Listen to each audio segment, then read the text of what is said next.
de la sección de Medicina de Urgencias de la Universidad de Antioquia. La reunión del día de hoy pretende resolver la siguiente pregunta clínica,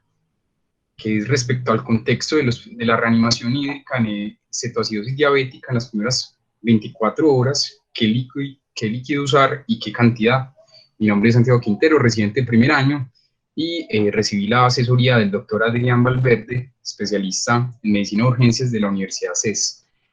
El objetivo entonces de esta conferencia es examinar la literatura actual para identificar cuál es la terapia hídrica ideal del paciente con cetoacidosis diabética. Este es el contenido de la conferencia. Para inicialmente con una introducción haciendo especial énfasis en la fisiopatología para terminar e intentar responder la pregunta clínica en cuestión. Es importante entonces reconocer que la cetoacidosis diabética, tradicionalmente reconocida como la triada de hiperglicemia, cetonemia y acidosis, es la emergencia hiperglicémica más común, tanto en Colombia como en todo el resto del mundo. Respecto a las cifras de la epidemiología, tenemos para comparar que en Colombia se dice que un paciente diabético tipo 1, hasta la mitad de ellos puede presentar en algún momento de su vida una crisis hiperglicémica tipo cetoacidosis diabética, cifras similares pues al rango descrito en la literatura norteamericana. Mientras que la mortalidad en países de altos ingresos como Norteamérica es menor al 1%, en nuestro país, según el estudio en cuestión del 2018, habla de una mortalidad aproximada hasta el 7.5%. La mortalidad, especialmente de los pacientes con cetoacidosis, se va a dar por una complicación relacionada con el precipitante de la crisis, por la acidemia severa o por un desorden electrolítico pues, desencadenado por la cetoacidosis. O en casos raros, sobre todo en pacientes adultos, por edema cerebral. En Norteamérica tenemos cifras que un episodio de cetoacidosis diabética es muy costoso, puede costar hasta $26,000. Y en Colombia, respecto a las características de nuestros pacientes en urgencias con cetoacidosis diabética, en la edad adulta, tenemos que el promedio de presentaciones a los 57 años, hay una relación conservada entre hombres y mujeres, y generalmente se da en pacientes que tienen una evolución de la enfermedad diabética más o menos a los 9 años. Es importante entonces reconocer en esta tabla que los países con características sociodemográficas similares a los nuestros se comportan respecto a los precipitantes de la cetoacidosis diabética con un rango en donde la infección es el que ocupa el primer lugar respecto a los desencadenantes. Sin embargo, de esta tabla también quiero rescatar el porcentaje importante que está relatado en otras causas, que son, por ejemplo, la rhabdomiolisis, cirugías, trauma o pancreatitis,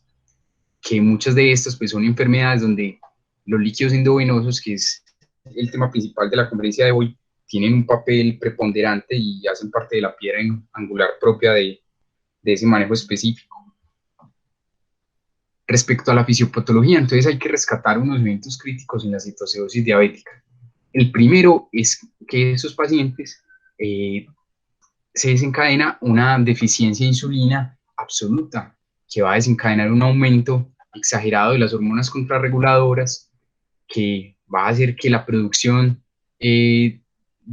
glicemia se vaya por vías metabólicas alternas, como la lipólisis y la liberación de ácidos grasos, y por medio pues, del ciclo del acetil-CoA, la producción exagerada de cetonas.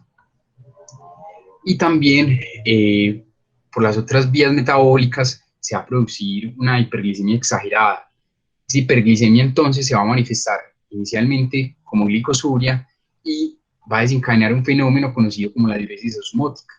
Y es que el gradiente de las moléculas de glucosa en la luz tubular va a alterar ese gradiente de paso transmembrana de líquidos del agua libre y de los electrolitos, que va a provocar una pérdida exagerada de estos.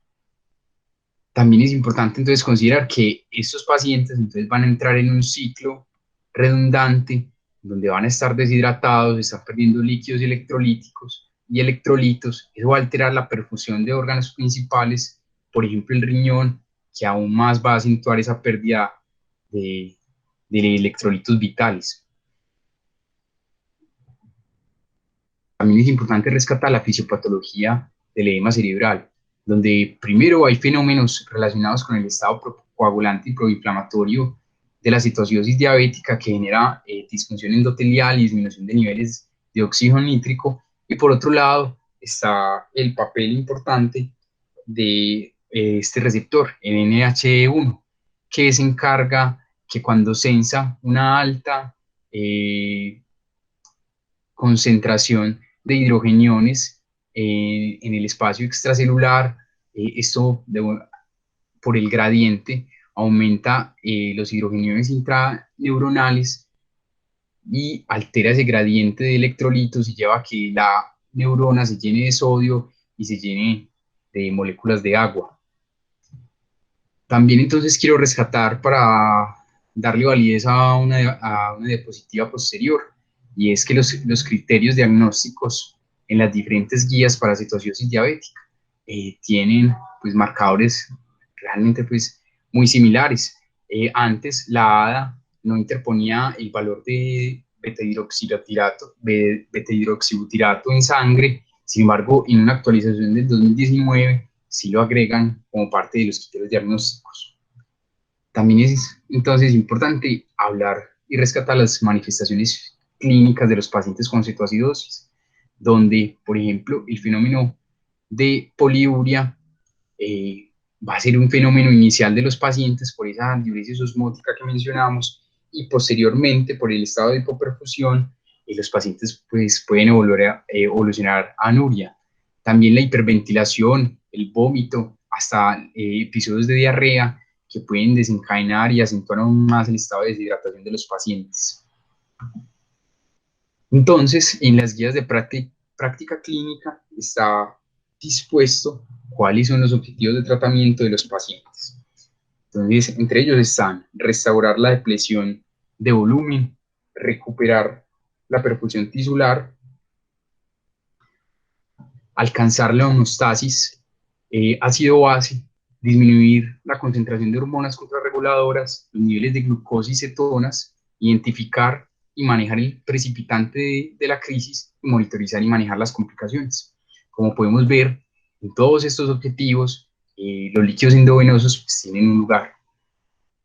Ahora entrando en materia, el uso de líquidos endovenosos en cetoacidosis diabética está reportado desde la década de los 40 en el siglo XX, y en 1979 con este estudio se pudo demostrar que el nivel de líquidos endovenosos, a medida que se le daba a los pacientes un balance de líquidos positivo, a medida que este balance aumentaba, por ejemplo, las concentraciones de la osmolaridad y de la glicemia en sangre disminuían significativamente a partir de las 2 horas de administración de líquidos endovenosos. Y pues al día de hoy conocemos que esa primera parte de la reanimación hídrica de los pacientes con cetoacidosis puede disminuir hasta un 50% la concentración inicial de glicemia de mi paciente. También partimos de ese evento teórico, y es que los pacientes con cetoacidosis diabética tienen un déficit de agua aproximado de 70 a 100 mililitros por kilo, que se traduce más o menos en 3 a 6 litros en un adulto promedio, un poco menor a la pérdida de agua libre de los pacientes con un estado hiperglicémico hiperosmolar. Y también a partir de este estudio experimental teórico-matemático sabemos que los pacientes con cetoacidosis diabética tienen una pérdida, sobre todo exagerada, no tanto del compartimento intravascular, sino más del compartimento intersticial y del compartimento intracelular. También, pues, recordar que existen fórmulas que se han intentado acercar a ese cálculo del déficit de agua, sin embargo, pues hoy en la práctica clínica tienen relativo poco uso. Ahora vamos a hablar del uso de líquidos endovenosos, como está dispuesto en las guías de práctica clínica principales. La primera de ellas es la guía de los Estados Unidos de Norteamérica, donde nos proponen que los pacientes en la primera hora deberían recibir solución salina al 0.9%, aproximadamente 15 a 20 cc por kilo. Y después de esa reanimación inicial, a menos que mi paciente esté en estado de choque, debería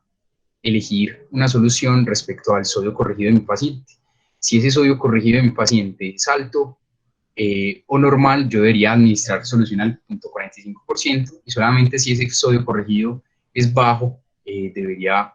administrar solución salina al 0.9%. Y ellos pues hablan de unas tasas de infusión que van en un rango y que se debe ajustar al perfil clínico de mi paciente. Y también respecto al manejo de líquidos, cuando alcanzo metas de glicemia menores a 200, debería agregar dextrosa al 5%. Y también hasta la guía de endocrinología norteamericana nos propone hasta cómo debería ser ese esquema de tasa de infusión de los líquidos endovenosos, pero esto es dado por una recomendación de expertos. A comparación y en contraste, la guía británica del 2013, con una actualización del 2017, nos propone que en la primera hora yo administre un líquido de solución salina al 0.9% y luego debo continuar según el perfil clínico de mi paciente la tasa de infusión y de resucitación con solución salina al 0.9%. Y ellos establecen que hay una excepción clara y única para administrar solución al medio, y es cuando los pacientes no alcanzan metas aproximadas de osmolaridad y de glicemia como están en la presentación. Y ellos, cuando alcanzan unas metas de glicemia menores a 250 y frente a 200 en la guía norteamericana de la ADA, adicionan dextrosa al 10 y no dextrosa al 5. Y también proponen esta tasa de infusión de líquidos endovenosos pues similar a la propuesta por los norteamericanos. Ahora, para resolver la inquietud propuesta por la sección, realicé una búsqueda en las principales bases de datos bibliográficas, entre ellas Cochrane, Embase y PubMed, de la gran base Medline, usando los siguientes términos MESH. De esa búsqueda obtuve 0 metaanálisis, 0 regresiones sistemáticas, solamente hay una de ellas, solamente hay un protocolo específico sobre esta pregunta, pero todavía no tiene resultados. Y tampoco incluye resultados de análisis preliminares de RCTs. Ahora, respecto a la primera parte de la pregunta, ¿qué tipo de líquidos endovenosos? ¿Cuál es el elixir ideal para mis pacientes con citoacidosis diabética? Entonces, el primer comparativo que quiero presentarles es, ¿usamos coloides o usamos cristaloides? Entonces, realmente haciendo la búsqueda no encontré evidencia en este escenario, en este escenario específico.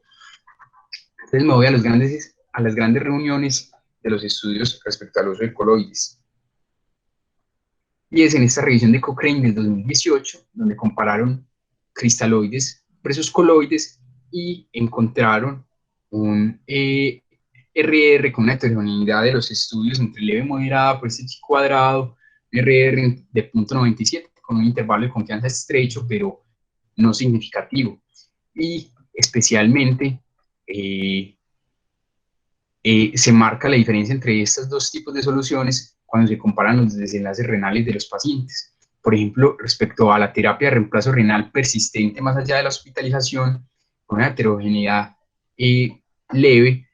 el RR es favorable a favor del uso de cristaloides para disminuir el riesgo de terapia de reemplazo renal.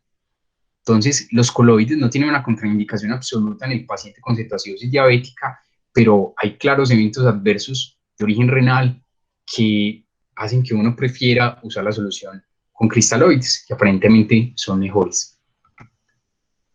Entonces, el segundo comparativo que les propongo es solución salina al 0.9% versus las soluciones balanceadas. Entonces, en este gráfico, simplemente representativo y comparativo, quiero presentarles las diferentes concentraciones de electrolitos de las soluciones. Entonces, la solución salina al 0.9% tiene una concentración de sodio mayor al lactato de Ringer y al plasma light, y también una mayor concentración de cloro, casi 154 milimoles, y mucho más pues, de los niveles normales de cloro en sangre. Y tiene una osmolaridad reportada de 308 milimoles por litro. Sin embargo, se habla que estas soluciones no son perfectas y que todos los solutos no son totalmente activos, por lo que la verdadera osmolaridad que proponen los estudios es de 285 milismoles por litro, o sea, prácticamente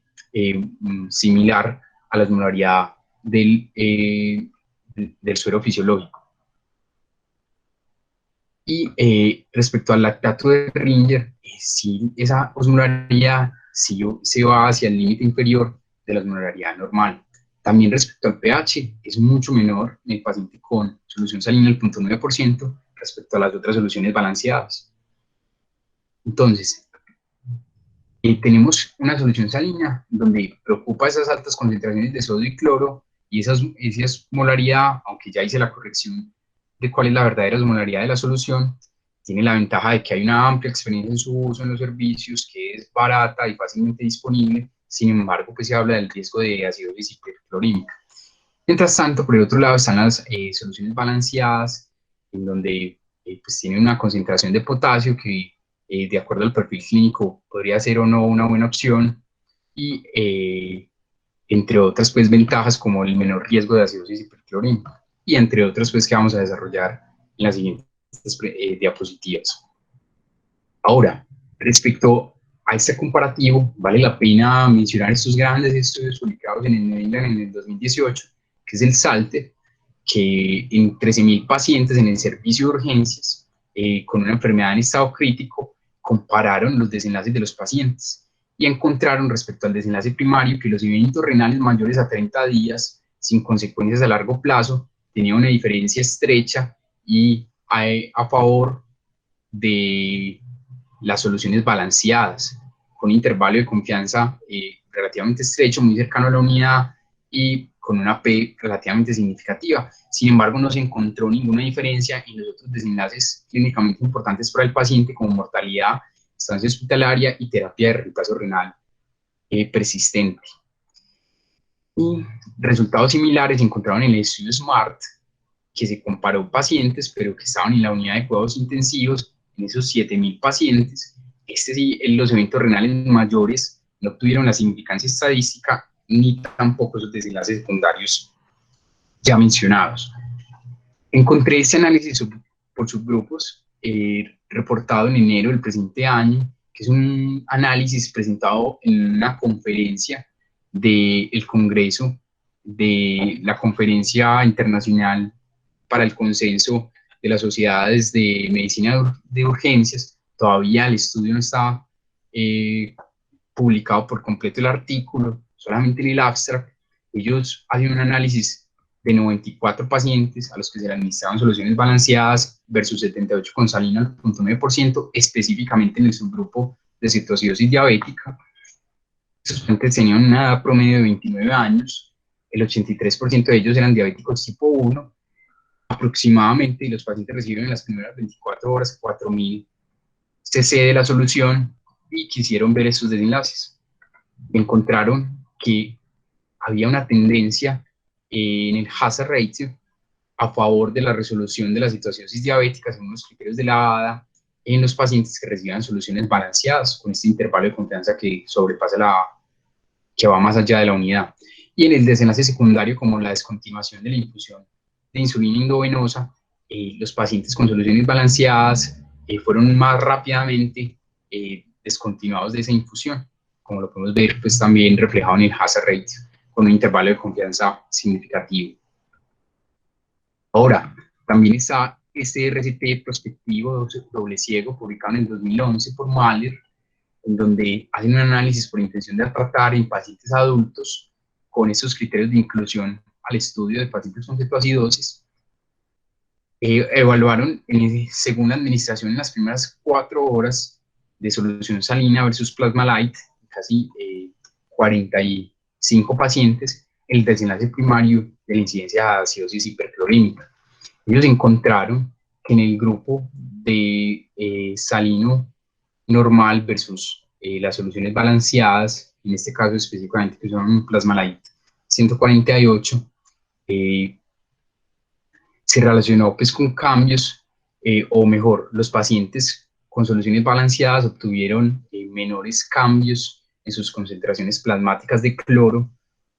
Como podemos ver, el rango es mucho más amplio en pacientes que recibieron salino al 0.9%, sin embargo, no encontraron una significancia estadística con este comparativo. Asimismo, como no la encontraron en las concentraciones de bicarbonato en los pacientes, a pesar de que en ambos grupos los niveles de bicarbonato aumentaron, y especialmente fueron mayores en las soluciones, en los pacientes con soluciones balanceadas. Sin embargo, nuevamente sin significancia estadística. También está este estudio de Chuba del 2012, que fue un análisis multicéntrico. En este caso es un estudio de corte retrospectivo, donde evaluaron pacientes con cetoacidosis en la unidad de cuidados intensivos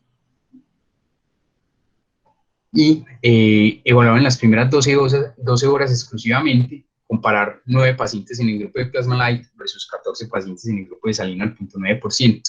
Me llama la atención, y es algo que los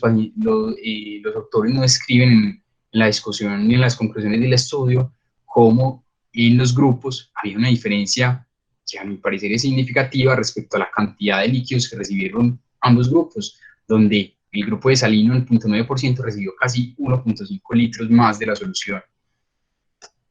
No encontraron diferencias en patrones bioquímicos como el pH, las concentraciones de sodio, potasio, de CO2, de creatinina o la presión arterial media al final de la rehidratación hídrica, ni en los niveles de glicemia, ni en el desenlace clínico del número de horas de los pacientes con estancia en la unidad de cuidados intensivos.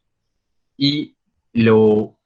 que inicialmente pues, los autores se basan para hacer la conclusión del estudio y denotar que no hubo una diferencia significativa es en las concentraciones y en los cambios de la concentración de bicarbonato. Como podemos ver en los grupos, a pesar de que nuevamente hay una tendencia a parecer favorable de las soluciones balanceadas, no alcanzó la significancia estadística. También en ese orden pues, cronológico, tengo ese estudio que es un análisis prospectivo abierto, secuencial, en donde evaluaron pacientes en estado crítico. De ese total del grupo, apenas el 6% eran pacientes con cetoacidosis. Es secuencial porque ellos hacen una línea de tiempo en donde inicialmente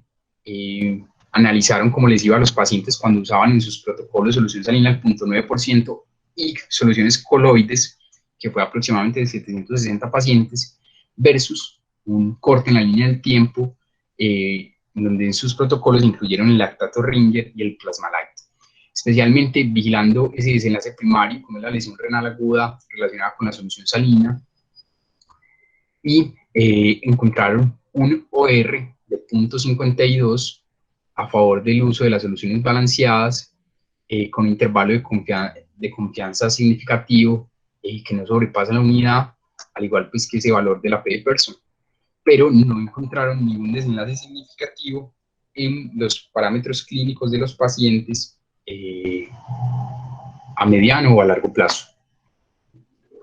También en esa línea del tiempo, en el 2012, sale este ensayo clínico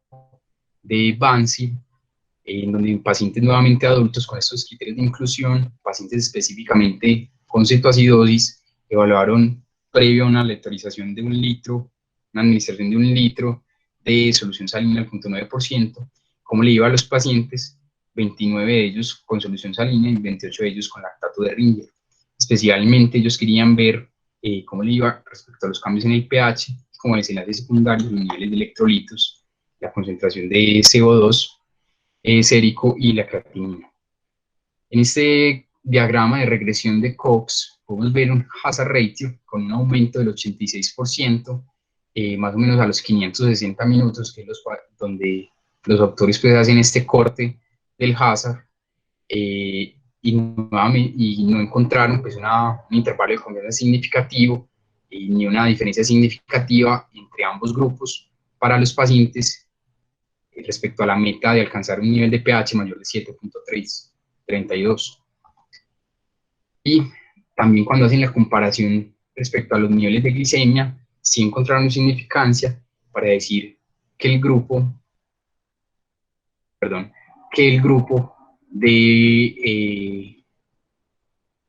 de soluciones balanceadas se tardó mucho más en alcanzar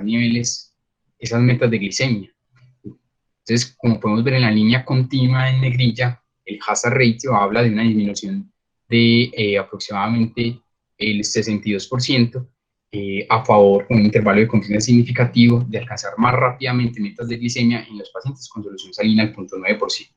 Esto pues tiene una explicación fisiopatológica, y es que el lactato de Ringer, y específicamente el lactato de esa solución, va directamente al ciclo de Cori y entra pues en el ciclo del piruvato y nuevamente genera acetil-CoA y hace por una vía alterna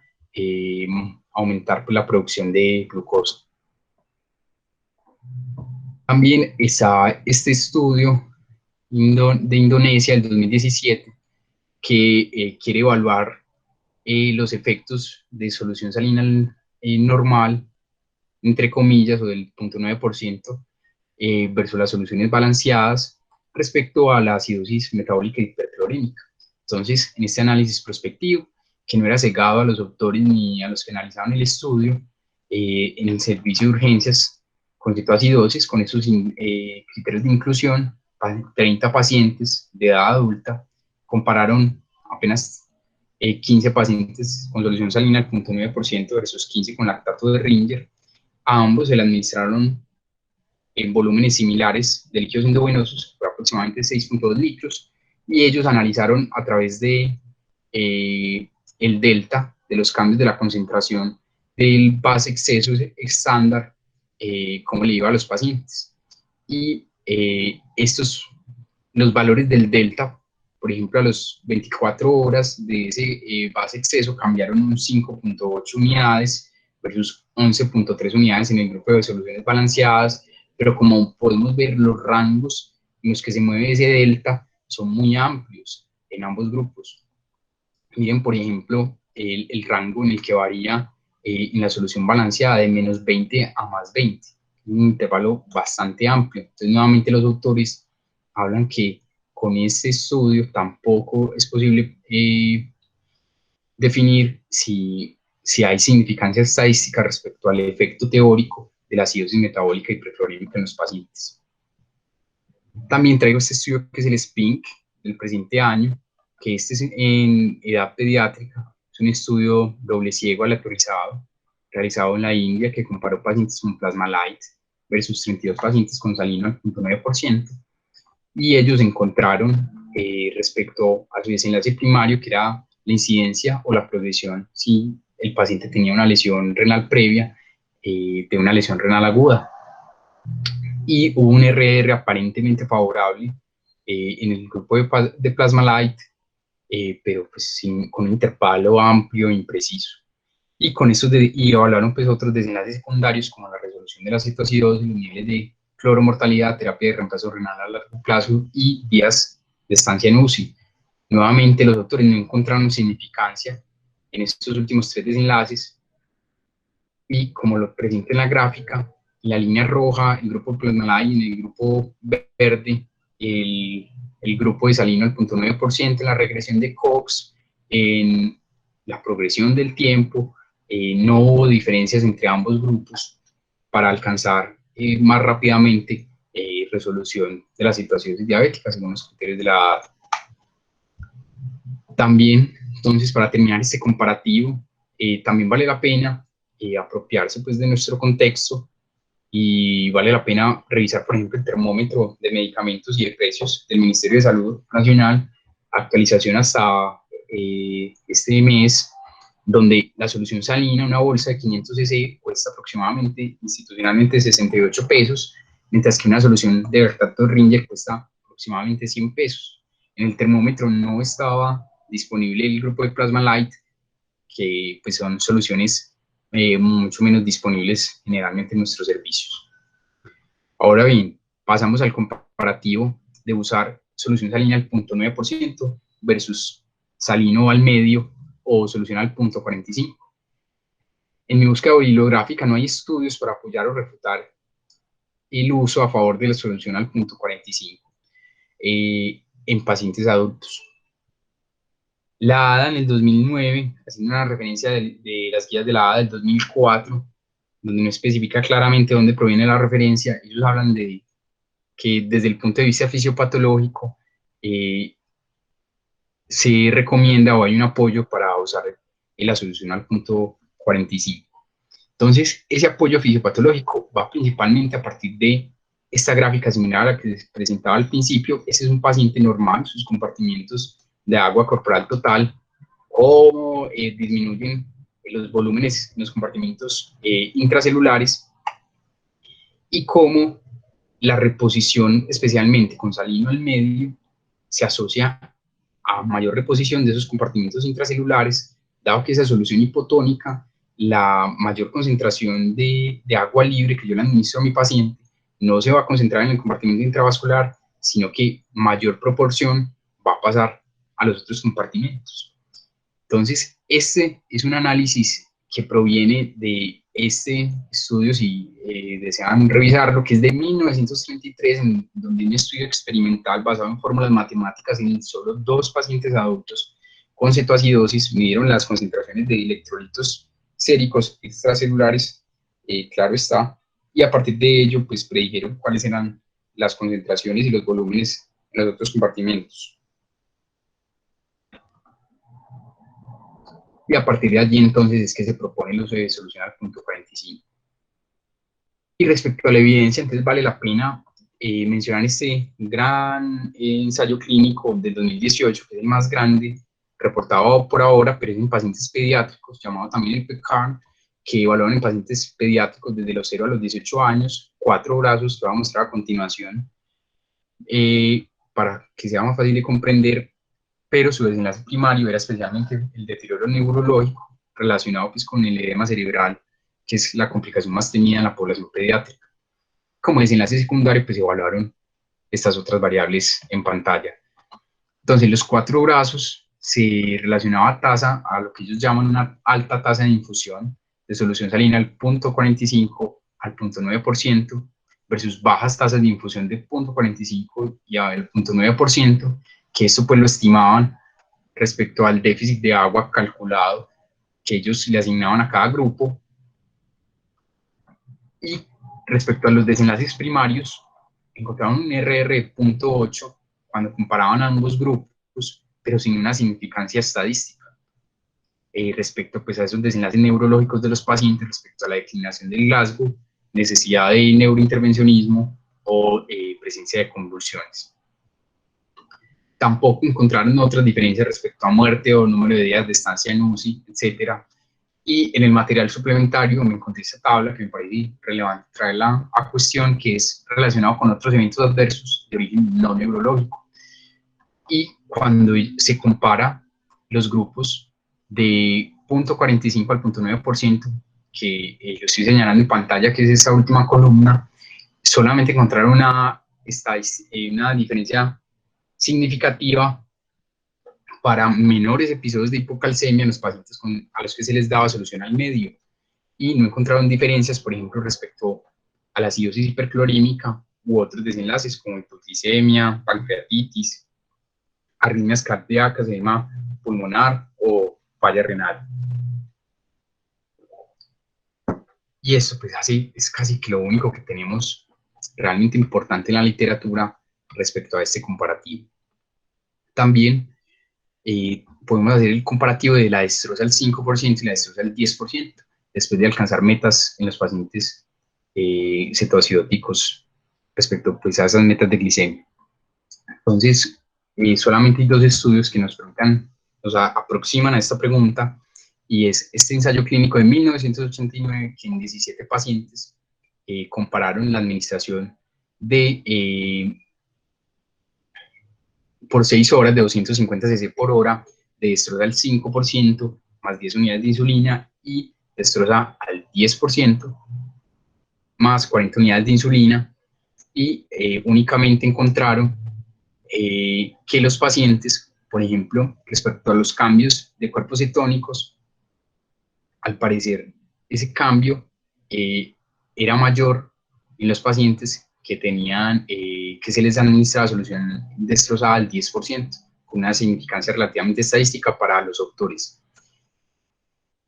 sin diferencias, por ejemplo, en las concentraciones de pH, y en el grupo, como lo mencioné en pantalla, el grupo de destroza al 10%, que está en esta línea discontinua, también tuvo una diferencia estadística significativa respecto a mayores niveles de glicemia en ese grupo. Más o menos 2 milimoles por litro, que eso equivale aproximadamente pues, a 50 miligramos por decilitro aproximadamente. Ahora, la segunda parte de la pregunta respecto a qué cantidad de líquidos endovenosos administrar,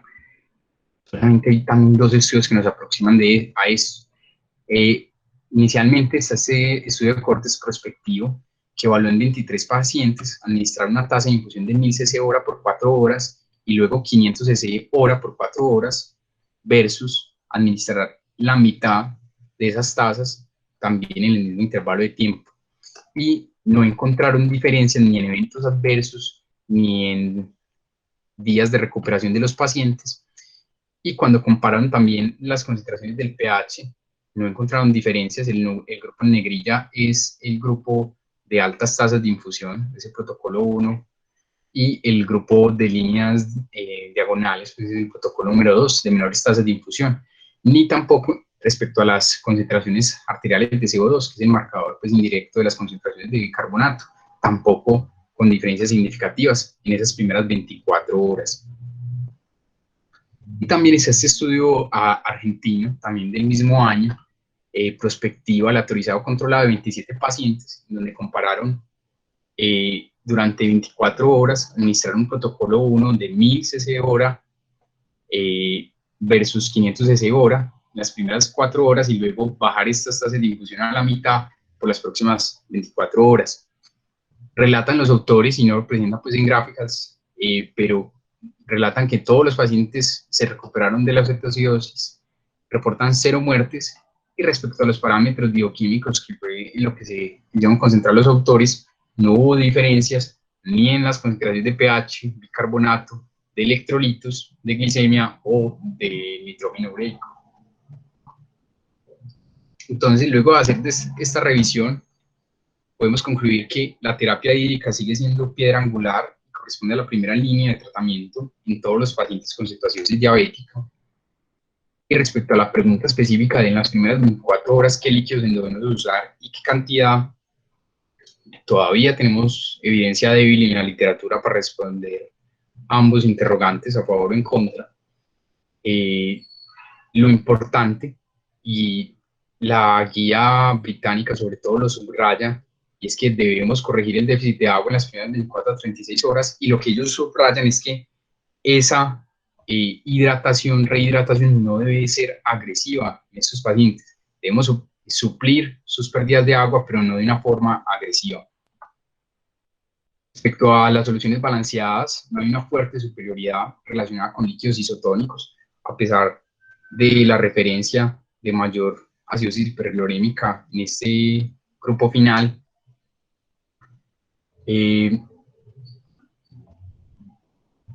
Que se debe individualizar claramente la terapia según el contexto clínico de mi paciente. Esto va a ser diferente un paciente que tenga alguna otra causa que demande una mayor tasa de infusión, o tal vez en ese grupo sea más favorable una solución que otra, o si mi paciente tiene alguna comorbilidad que pues lo hace más, más, más proclive a tener algún riesgo de una complicación como sobrecarga hídrica, ¿cierto? Por ejemplo, pues, un paciente con falla cardíaca, con falla renal avanzada, y que independiente de la solución, pues es importante vigilar las complicaciones de mi paciente. Como opinión personal, por ejemplo, respecto a al uso de la solución al punto 45, pienso que es especialmente útil en ese escenario de hipernatremia o cuando se usa de forma concomitante después de alcanzar metas y se usa de forma concomitante con la solución destrozada, porque pues, hay más experiencia pues, usando esa solución hipotónica en ese momento, y porque el riesgo de una hipernatremia grave y que cambien los desenlaces en mi paciente si tiene un sodio corregido bajo o un sodio corregido normal, pues no se han reportado en la literatura. Y pues respecto a qué tasa de infusión usar, pues realmente no está claro cuál es mejor que otra, pues realmente pues hace parte como del criterio del clínico, y pues fácilmente uno podría apoyarse en cualquiera pues de las recomendaciones de expertos de las guías. De antemano, pues muchas gracias, especialmente pues, a la atenta revisión del doctor Valverde. Y bueno, estaré atento pues entonces a sus preguntas y comentarios adicionales. Muchas gracias.